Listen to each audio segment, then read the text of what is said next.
जिल्ह्यातील वेंगुर्ले तालुक्यातील रेडी हे एक छोटेसे गाव. या गावाचे पूर्वीचे नाव रेवती नगर. 18 एप्रिल 1976 ची एक घटना.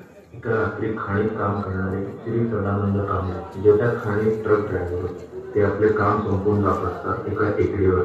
तिथे काही वेळ थांबून पुढे निघत असताना ट्रक काही केला सुरू होईल.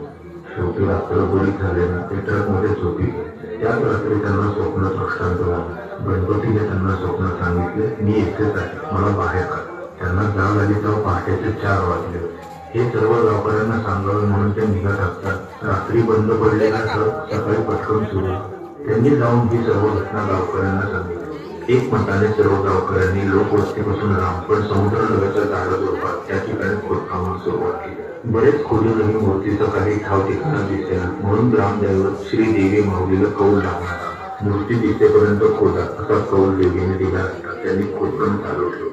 परंतु खडून सुद्धा काही हाती न लागल्याने कांबळे निराश पुन्हा गणपतीने स्वप्नात येऊन ते योग्य ठिकाणी खोदत आले असा दृष्टांत दिल्याने त्यांना हुरूप आला. दुसऱ्या दिवशी खणत असता त्यांना तोंडाचा आणि कानाचा काही भाग दिसू लागला. पुढे खोदत असता त्यांना रचलेल्या चिऱ्याची भिंत लागली. एक एक चिरा बाजूला करतात आतमध्ये अवाढव्य आकाराचा 6 फुटांहून उंच व 4 फूट रुंद अशा महागणपतीचे त्यांना दर्शन झाले. आजूबाजूचे खोदकाम झालं. काही अंतरावर उंदीरही आगमन झाला. हाच तो रेडी गावचा द्विभुज श्री